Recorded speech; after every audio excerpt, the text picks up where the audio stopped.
Vraiment cette sorte de lisière entre le monde de la mer qui est très vivant en fait. À Marseille, même en pleine ville, il y a une super activité subaquatique. Je rencontre des poulpes, des seiches, des poissons, des oursins. Et après je sors et ça sent le pot d'échappement.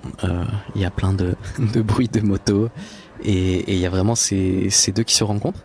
Donc je trouve ça assez nourrissant de pas être dans une sorte de paradis total, mais d'avoir vraiment ces deux choses. Et je crois que c'est vraiment la mer qui me fait tenir dans ce chaos et qui me permet d'aller à ces rencontres. Et ce chaos devient du coup très nourrissant parce que je pense que la mer est une ressource pour le rencontrer.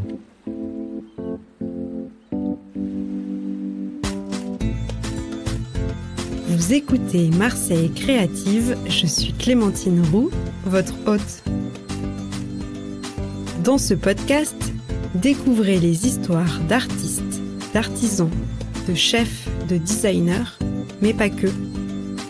Vous entendrez des personnes engagées, marseillaises d'origine ou d'adoption, connues ou moins connues, qui font bouger Marseille grâce à leurs mains, leurs yeux et leur cœur. Bienvenue dans Marseille Créative, le podcast qui met en lumière les créatives et les créatifs marseillais.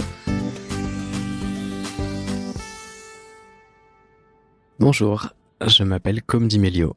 Où es-tu né et où as-tu grandi ? Je suis né à Paris et j'ai grandi au Canada, à Taïwan et à Paris. Et maintenant, je continue de grandir, j'espère, à Marseille. C'est une sacrée enfance et adolescence. Comment ça se fait que tu as autant voyagé ? Avec ma famille. Et voilà, ouais, c'était super riche. Et j'ai l'impression de retrouver dans ces voyages plein des choses qui me plaisent à Marseille. Notamment la luxuriance tropicale de Taïwan. Même si Marseille est plutôt méditerranéen, ce fait de toute cette végétation et tout ce chaos qui se glisse dans la moindre fissure et tout ce débordement de vie qui peut y avoir dès qu'on tourne la tête. Est-ce qu'il y a un lieu en particulier qui t'évoque Taïwan avec toute cette luxuriance ? J'habitais dans un quartier formidable vers la rue du Verger, où j'avais mon premier atelier et où j'habitais. Et c'est un endroit qui était complètement en travaux, avec plein de friches et de zones vides. Et il y avait un superbe figuier qui poussait dans l'asphalte. Je pense que c'est quelque chose qu'on voit souvent à Marseille, ces sortes de jaillissements de vie qui viennent tout fissurer. Et je pense que des habitants s'en occupaient en fait. Il était assez entretenu. Enfin, il poussait contre un pilier de poubelle.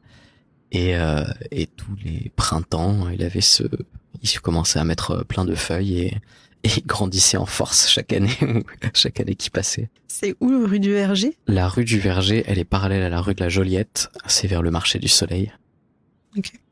Quand est-ce que tu es arrivé à Marseille et pourquoi tu as choisi Marseille ?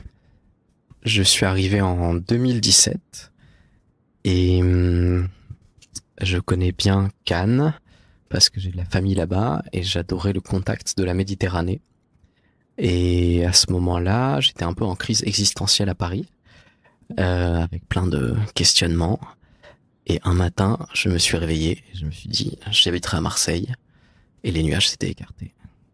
J'avais cette idée de me rapprocher de la Méditerranée et j'entendais beaucoup parler de Marseille qui avait l'air très stimulant. Donc je me disais que un jour ou l'autre j'irais, mais cette décision ce saisissement a rendu concret cette décision. Et donc, quand tu t'es installé à Marseille, c'était la première fois que tu venais visiter cette ville ? J'ai fait quelques week-ends de repérage où j'ai été incroyablement bien accueilli par plein de monde. Et mon premier souvenir marseillais, c'était d'aller au Mucem. J'avais vu plein de dessins magnifiques avant sa construction. Il y avait cette image super évocatrice de cette silhouette sur le pont. Et je suis monté sur ce magnifique belvédère pour regarder la Méditerranée. On a l'impression que ce bâtiment, c'est un socle pour la mer. Et un peu comme dans L'étranger de Camus, j'ai été frappé par la lumière. Le résultat n'a pas été exactement le même. Moi, je suis juste venu m'installer à Marseille. C'était plus inoffensif. Et ouais, il y avait un peu ce coup de chaud, coup de lumière sur la terrasse du Mucem. Dans quel quartier tu vis aujourd'hui ? Aujourd'hui, j'habite sur les hauteurs de Périer, pour le calme et la vue saisissante du superbe endroit où je vis. Après avoir quitté les superbes appartements de Pouillon sur le Vieux-Port, où il y avait ce rêve de vivre cette carte postale, cet encadrement sur la bonne mer, mais néanmoins le chaos marseillais si charmant, un peu trop proche de l'endroit où je dormais. Quelle chance d'avoir vécu là-dedans. Et donc tu vois la mer de chez toi? Ou c'est plutôt la vue sur la ville? Oui, c'est la vue à la fois sur la mer et sur la ville et sur les montagnes et sur la bonne mer. Donc ça permet de voir tout ce qui fait la richesse du relief marseillais. Tous ces toits de tuiles, tous ces enchevêtrements, les spectaculaires tours de Rouvière, dont c'est très dur de comprendre l'échelle quand on en est loin, qui poussent dans les calanques, et la mer qui change toujours de couleur, de forme, d'agitation, et les sports nautiques, et les îles, et quand il y a l'horizon qui se fond dans le ciel, tous ces trucs-là. J'ai l'impression que ta discipline artistique, elle réunit plusieurs techniques ou disciplines, donc l'architecture, la science. Est-ce que c'est quoi ta formation à la base? Oui, j'étais aux Arts Déco à Paris, qui est une école qui m'a nourri justement par la dimension transdisciplinaire. Dans les ateliers techniques que je fréquentais beaucoup, je rencontrais des personnes qui faisaient du design, de la scénographie, donc il y avait une autre approche à la matière. Et le fait de travailler ensemble dans les mêmes espaces, ça m'a beaucoup appris. Et j'ai toujours été passionné de biologie et de sciences parce que ma mère enseigne et a fait de la recherche en biologie. Et je suis très heureux d'avoir pu trouver des projets qui ont pu nourrir cette dimension-là et que ça soit pas quelque chose à côté de mon quotidien et de ce que je fais tous les jours. Quel est ton métier? Je suis artiste, donc je réalise des sculptures, mais aussi des architectures. Et ce travail s'articule aussi avec les expériences qu'on peut vivre à l'intérieur ou avec les choses que je crée. Ça peut être aussi simplement l'expérimentation de phénomènes comme la magie de la lumière vivante, de la bioluminescence. Et c'est toujours des matériaux qui ont une forme de charisme, toujours dans une démarche écologique, comme le mycélium que je travaille, qui se nourrit de déchets à base de bois, de déchets locaux, qui va créer ce matériau incroyablement sensoriel et qui a vocation à retourner à la terre. Et le cœur de mon travail, c'est de créer ces moments qui passent par cette matière où il y a un peu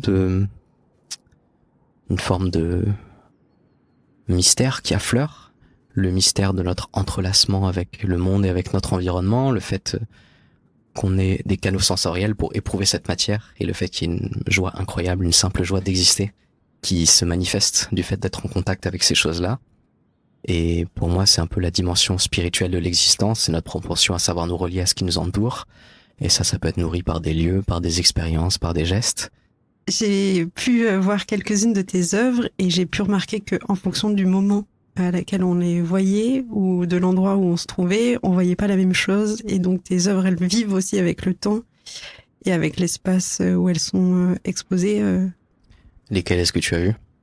Je parlais alors j'ai pas le nom, mais celle que tu as exposée à Polymère, à Plasticocène, à la Friche. Et bien sûr aussi celle que tu as exposée au Fait Art Festival. Ah oui, c'était vraiment une formidable expérience que Polymère me fasse confiance pour cette œuvre curieuse qui était un gisant en mycélium, donc un corps dont le visage, les mains et les pieds étaient moulés sur moi, qui était dans une sorte de reliquaire et qui était encore vivant, donc qui poussait pendant toute l'exposition. J'ai fait en sorte que ça soit plutôt joyeux, avec des couleurs bleues, avec des beaux matériaux, parce que en fonction du rapport qu'on entretient avec la mort et aux choses organiques en transformation, tout ce que ça peut vouloir dire, ça pouvait créer différentes réactions. Il y a toujours, ce rapport, j'espère, au temps, comment la contemplation d'une œuvre peut nous inscrire dans un temps qui nous dépasse, que ça soit le temps organique et végétal des saisons, qui dépasse un peu le quotidien humain et du fait qu'on n'arrive pas à voir l'herbe pousser avec notre perception, mais aussi des choses plus vastes, plus ancestrales, comme justement se connecter faire sentir que ces organismes sont très très anciens, qui nous relient quelque part à un principe vital. Le mycélium, par toutes les couleurs et toutes les transformations qu'il crée, ça nous rappelle le fait que c'est lui qui a pu contribuer à apporter la vie sur Terre, à créer plein de symbioses pour que des végétaux puissent émerger, et qu'il est au cœur de tout un système d'interdépendance, et que nous on est une petite partie de ces choses-là. Est-ce que tu as envie de me parler d'une œuvre en particulier ou d'un projet à venir? Oui, l'œuvre dont j'aimerais parler, c'est Mycotemple, qui est une œuvre sur laquelle j'ai travaillé pendant 4 ans, qui est assez emblématique de mon travail. Donc c'est un dôme de 5 mètres de diamètre, entièrement en mycélium. Donc cette matière biosourcée de cet organisme qui va transformer ses déchets en matériaux nobles. Quand on rentre dedans, c'est vraiment comme une forme d'immersion sensorielle. Et il y a une forme de saisissement qui opère parce qu'on rentre vraiment dans un autre monde. D'habitude, cet organisme, il est caché sous nos pieds. Et là, d'un coup, il devient une forme d'abri. Ce qui, je pense, est assez symbolique du rôle qu'il a dans le cycle du vivant. Et il y a à la fois tous ces dessins naturels qui vont se révéler parce qu'il y a plein de formes, de couleurs chaleureuses que crée naturellement le mycélium, comme si on rentrait dans une sorte de grotte d'art pariétal vivant. Il y a aussi une acoustique très particulière. Dès qu'on va rentrer dedans, il y a une forme de résonance qui se crée en même temps que le fait d'être coupé des sons extérieurs.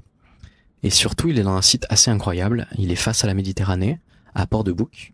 Il regarde les industries pétrolières de Fos-sur-Mer, qui sont pour moi aussi un lieu assez emblématique de notre environnement marseillais. Le fait de savoir qu'on est connecté à toutes ces choses-là qu'on voit pas forcément dans d'autres villes et dont néanmoins notre quotidien dépend de toutes ces transformations de la matière, de ce monde totalement apocalyptique, de ces flammes, de ces bateaux démesurés.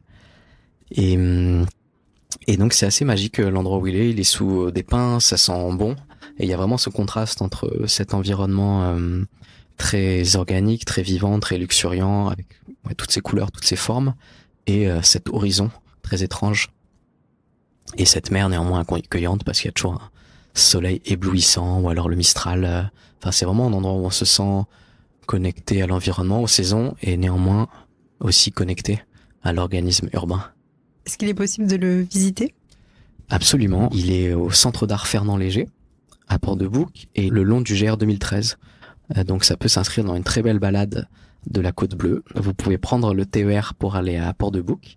C'est à 5 minutes à pied, le Centre d'art plastique Fernand Léger. Et ensuite, vous pouvez soit marcher le long de la côte, ou alors reprendre le TER pour aller sur la Côte Bleue vers Niolon.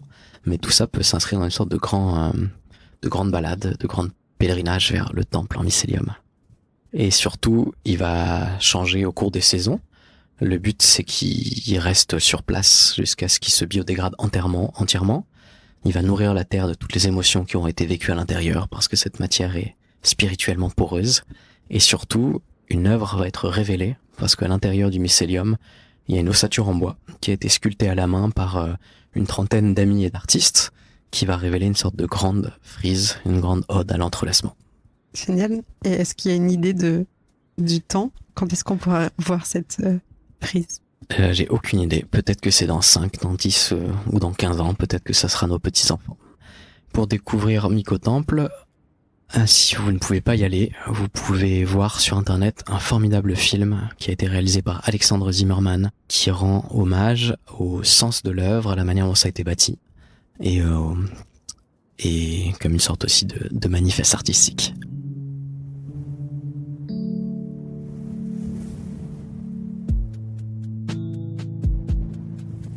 Quel est ton processus créatif? Mon processus créatif dépend beaucoup des projets. C'est souvent une intuition qui va me guider ou de répondre à quelque chose que j'ai envie de dépasser. Par exemple, ce dôme dont je vous parle, c'était un peu l'impasse de travailler avant ce projet avec des matériaux chimiques, avec des matériaux qui sont faciles et pas chers à utiliser, mais qui n'avaient pas du tout cette plaisir de mise en œuvre, ce cycle de transformation aussi beaucoup plus en phase avec les saisons, avec la terre, mais aussi cette envie de créer un lieu où justement ce monde invisible, cette connexion avec d'autres temporalités, avec d'autres organismes affleure. Donc ça, c'était un projet aussi qui est parti d'une intuition, mais qui est devenu très technique et très long, d'apprendre à travailler avec ces organismes. Il y avait toute une partie de construction, d'architecture, toute une partie aussi de financement qui était intéressante, et d'autres projets plus immédiats, plus dans l'ordre du geste, notamment des vanneries architecturales, qui est quelque chose que j'adore faire, que je vais faire la semaine prochaine à Cahors, qui est du tressage végétal, qui devient comme des petits paniers, qui deviennent ensuite des formes d'abri. Tu as commencé à décrire les odeurs qu'on pouvait sentir dans ton atelier. Est-ce que tu peux décrire l'endroit dans lequel tu travailles? Donc je crois qu'un moment qui m'a beaucoup nourri dans ma vie d'atelier, c'est quand j'avais ce grand atelier fantastique des ateliers de la ville de Marseille, au-dessus de super centre d'art de Château-Servières. Et pendant 3 mois, on était sur ce chantier avec toute une équipe, avec plein d'amis, plein de volontaires qui venaient contribuer à l'effort collectif pour construire ce dôme. Donc on brassait énormément de matière, ça sentait la sciure de bois et le champignon, ça sentait l'huile de lin, ça sentait la cire d'abeille, ça sentait aussi parfois la sueur et les moustiques qui venaient nous piquer. Et il y avait dans un coin des personnes qui sculptaient justement ces voussoirs en bois, ces parties de l'ossature, pendant que d'autres étaient en train de broyer d'autres matières et remplissaient les moules. On avait été jusqu'à 10 pendant des journées. Et il y avait vraiment ce ballet incroyable d'êtres humains qui faisait corps avec cette architecture à venir. Et est-ce qu'il y a d'autres œuvres qu'on peut voir à Marseille ou alentour? Oui, au Parc Pastré, j'ai réalisé une œuvre qui s'appelle le Théâtre Enchanté, qui est juste à côté du château Pastré. C'est sur un mur en ruine, qui était peut-être un arbre à fruits, qui servait à faire mûrir plus rapidement les arbres fruitiers. C'est un ensemble de fresques à la chaux qui sont faites sur ce mur, qui sont des fresques bleues abstraites, un peu pour délimiter un espace, comme si cette ruine c'était soit une architecture à venir ou si c'est un espace à compléter dans son esprit. Il y a une porte par laquelle qu'on peut traverser. Dans les murs, il y a des oursins qui sont cachés et d'autres poussières, parce que la chaux c'est une matière calcaire qui est faite de la même matière que les calanques. Autrefois c'était plein d'organismes marins qui sont devenus qu'on a transformé en matériaux de construction ancestrale. Et donc avec ces différents éléments vivants et cette poussière d'oursin qui est au pied de la fresque, je voulais manifester comme une sorte d'inversion temporelle, comme si cette chaux reprenait vie et redevenait coquillage, coquille, et toutes ces superbes formes et architectures qu'ont ces organismes marins, hein, et qui font des mondes et des sortes de micro-architectures. Et c'est un projet formidable qui a été réalisé grâce à l'association Rives et Culture, qui a décidé d'installer des œuvres d'art aux 4 points cardinaux de Marseille, et à chaque fois dans des lieux où on voit à la fois les collines et la ville, parce que pour eux c'est une particularité esthétique de Marseille, de voir vraiment ce côté très minéral, tellurique, aux côtés de l'urbanisation. Et c'était une de mes œuvres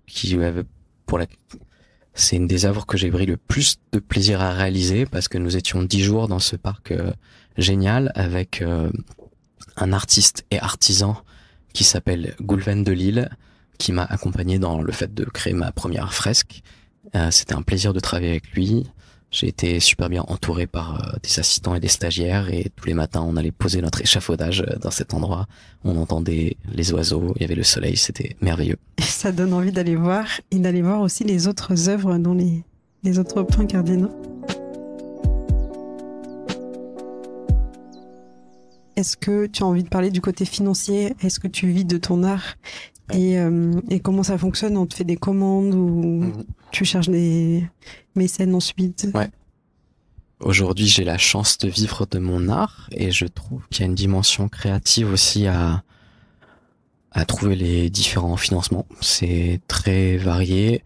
Il y a des projets dans lesquels j'engloutis tout mon argent, et d'autres qui sont très rémunérateurs par rapport au temps que ça me demande. Mycotemple, ça a été financé par un fonds européen et la région sud, qui ont été des mécènes éclairés qui achètent des œuvres qui disparaissent. Je pensais pas que ça soit l'argent public qui initie ça. Et il y a toute une partie on va dire, de prospection commerciale que j'essaye de développer, qui pour moi est très intéressante parce que c'est un peu notre rencontre avec le monde, en fait. Il y a plein d'acteurs passionnants à Marseille dans les nouveaux matériaux, dans l'écologie, dans l'urbanisme, et quelque part, le fait d'aller frapper aux portes, c'est la meilleure manière de voir ce qui se passe autour de nous. Donc évidemment, c'est pour quelque chose de vital et qui nous tient à cœur, les artistes, de réaliser nos projets et de vivre. Mais c'est aussi ce qui donne du sens à notre travail, c'est de nous ouvrir au monde, de comprendre où est-ce que nos projets peuvent répondre à un besoin et peuvent avoir du sens. Et moi, ça m'intéresse beaucoup de montrer ma pratique dans des contextes autres que des institutions, des musées et des galeries. Donc c'est assez essentiel à mon travail. T'es représenté par une galerie ou pas du tout? Non, aujourd'hui, je suis pas représenté par une galerie. Ouais. Est-ce que Marseille nourrit ta créativité? Et si oui, comment? Marseille nourrit absolument ma créativité. Je pense en effet par ce chaos, ces contrastes, cette alternance entre pouvoir se connecter à la mer, de s'entrêler à l'apnée et après de retourner dans ce bruit, dans ces odeurs. Vraiment cette sorte de lisière entre le monde de la mer qui est très vivant en fait. À Marseille, même en pleine ville, il y a une super activité subaquatique. Je rencontre des poulpes, des seiches, des poissons, des oursins. Et après je sors et ça sent le pot d'échappement. Il y a plein de bruits de moto et il y a vraiment ces deux qui se rencontrent. Donc je trouve ça assez nourrissant de pas être dans une sorte de paradis total, mais d'avoir vraiment ces deux choses. Et je crois que c'est vraiment la mer qui me fait tenir dans ce chaos et qui me permet d'aller à ces rencontres. Et ce chaos devient du coup très nourrissant parce que je pense que la mer est une ressource pour le rencontrer. Est-ce qu'il y a des endroits particuliers où tu te rends pour t'inspirer ou te ressourcer, peut-être plutôt ressourcer? Eh bien, en effet, la mer, le fait de nager. J'adore aussi le parc Pastré que j'adorais avant même d'y faire une œuvre. Et la bonne mer. C'est assez génial de pouvoir monter. C'est une forme, ça représente un effort d'y aller. Il y a souvent pas mal de vent. Quand on rentre, c'est super calme. Il y a tous ces ex-voto avec ces bateaux. Il y a ce côté très païen avec tout cet or et aussi ce mélange des époques entre les petits pointus et les cargos. Et après, donc il y a vraiment, on s'imprègne et quand on ressort, on a vécu un peu toutes ces histoires. On ressort et on voit la mer complètement différemment, comme nourricière, source de danger et aussi comme un environnement que pour arpenter, il faut s'allier avec des forces divines et spirituelles. Quelles sont tes petites habitudes marseillaises du quotidien? Une de mes habitudes du mercredi, c'est d'aller au marché du Cours Julien. C'est le chef Mathieu Roche qui me l'a fait découvrir. C'était super inspirant de se retrouver là-bas à 7h du matin avec lui, qui me fasse découvrir plein de fruits et légumes que j'avais jamais rencontrés et qui m'explique en 2 secondes une recette pour les faire. Et je ne l'y rencontre plus, mais j'ai gardé cette habitude qui vient aussi structurer mes semaines par toutes les choses nourricières que je vais pouvoir cuisiner. Et j'ai l'impression de moi être connecté à la ville et à la nourriture quand je rate un mercredi et quand mon frigidaire n'y est pas, que je dois arpenter les supermarchés et voilà. Mathieu Roche, c'est le chef d'Ouréa, qui est à la préfecture rue de la Paix Marcel Paul, qui est une de mes adresses préférées à Marseille. C'est une cuisine qui est super joyeuse, super élégante, super fraîche. Mathieu est incroyablement généreux. Ça fait partie des grandes figures qui m'ont accueilli à Marseille. Il m'a permis de créer ce projet de dîner enchanté d'hypnose qui s'appelle Transition Food. À l'époque, il n'avait pas encore de restaurant, donc il était curieux d'expérimenter d'autres manières de faire la cuisine. Et pendant plusieurs dîners, c'est lui qui a cuisiné avec sa femme Camille. Et depuis, je vais régulièrement au restaurant. Est-ce que tu peux me raconter ce qu'était ce projet de dîner enchanté? C'est un projet que je mène toujours et depuis 2018, et notamment en grande partie grâce à Mathieu Roche. Et donc ce sont des repas où le sens de ces repas, c'est d'aborder la nourriture avec d'autres états de conscience,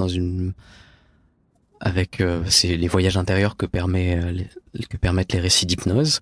Ça permet d'aborder la nourriture déjà avec une forme de sensorialité accrue, mais aussi de ressentir plus les connexions qu'il y a dans la nourriture. Il y a plein de souvenirs qui vont jaillir, toute une arborescence de moments, même des choses dont on se souvenait même pas, dont on se souvenait, parfois des associations étonnantes entre une saveur et un souvenir qui paraissent totalement différentes. Enfin, c'est comme une expérience de réalité augmentée, mais simplement avec la présence. Et il y a aussi une forme de communion super intéressante et qui me tient à cœur entre cette matière qu'est la nourriture et aussi les convives. Le fait de célébrer, le fait d'avoir un corps, des canaux sensoriels pour vivre cette expérience ensemble. C'est à quelle fréquence ces dîners? Est-ce qu'on peut y participer? C'est ouvert à tout le monde? Eh bien, parfois ça arrive, mais il faut m'écrire pour pouvoir participer au prochain. Quelle est ta relation avec les Marseillais? Eh bien, j'aime beaucoup les Marseillais, leur rapport à la ville, au corps, à l'espace public. On dit beaucoup qu'ils sont sanguins, que ça crie et tout, mais je trouve justement que les gens sont assez peu énervés. Peut-être parce qu'il y a cette soupape permanente de s'exprimer.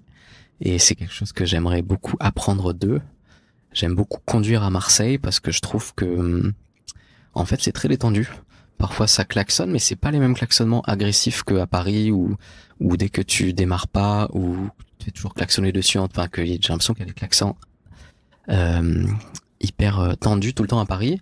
À Marseille, quand tu conduis, quand tu sais que tu fais un truc pas réglo, tout le monde est détendu avec toi parce que ils savent que la prochaine fois c'est eux qui vont faire un truc un peu créatif par rapport au code de la route. Donc il y a un peu cette forme de bonne entente organique qui me plaît beaucoup. C'est joliment dit pour conduire à Marseille.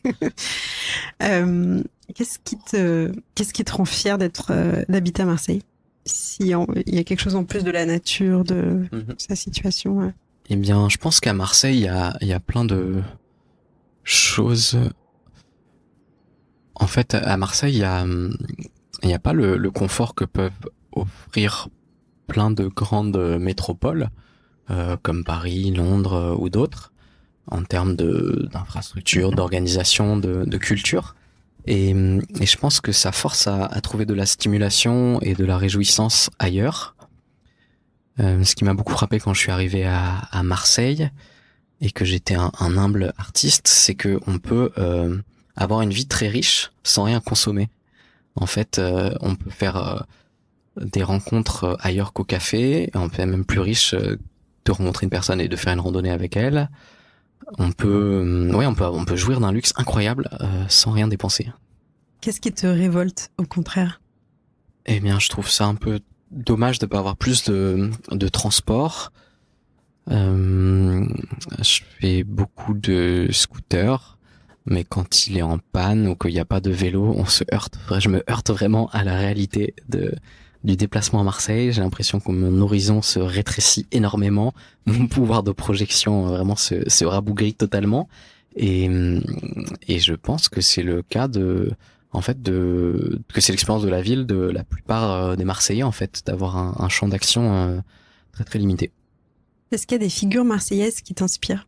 Eh bien, à nouveau, Mathieu Roche, pour la générosité de sa cuisine, le fait qu'il sache allier un engagement de travail démesuré que demande un restaurant, et néanmoins, il est toujours super détendu, solaire, et le couple est pareil pour sa femme Camille. Donc, je trouve que ça m'a beaucoup inspiré dans mon séjour marseillais. Est-ce que je peux te poser une question? En plus, comment tu l'as rencontré? Je l'ai rencontré par une des autres personnes qui m'a très bien accueilli à Marseille, qui est Nicolas Védig, de la galerie W. C'était une de mes premières rencontres à Marseille, et je lui avais parlé de ce projet. Donc Mathieu avait déjà, je pense, cuisiné pour un de ces événements, et donc on s'est rencontrés dans sa galerie. Il m'a écouté, Mathieu, avec des yeux éberlués de ce que je lui racontais sur le projet. J'avais l'impression de l'avoir complètement perdu. Et en fait, non, il s'est lancé dans l'aventure. Donc je suis extrêmement reconnaissant à Nicolas aussi pour cette rencontre. C'est toi qui guides les expériences d'hypnose pendant les dîners ? Absolument. Au début, on a créé cette expérience avec un ami hypnothérapeute qui s'appelle Dario Trub et qui au début animait ses repas jusqu'à ce qu'il me forme à cette expérience. Et depuis, pour en avoir pratiqué beaucoup, ça m'a donné une forme d'expérience dans ce cadre-là. Et maintenant, c'est la dimension un peu de l'oralité, des voyages intérieurs, des récits. C'est quelque chose que j'intègre de plus en plus grâce à cet apprentissage et cette forme de répétition. C'est l'heure du portrait chinois à la sauce marseillaise. Si tu étais une odeur. Pour moi, c'est cette odeur un peu de jasmin qui vient d'un arbuste qui est un peu partout. Je crois que ça s'appelle l'osmante, qui sent très fort en ce moment. Et ça m'évoque les balades en scooter à Andoum, à Perrier, dans toutes ces ruelles un peu labyrinthiques. Et c'est cet air qui commence à tiédir et l'horizon qui se dévoile parmi les collines et qui redisparaît et bercé par cette odeur. C'est beau. Si tu étais un son?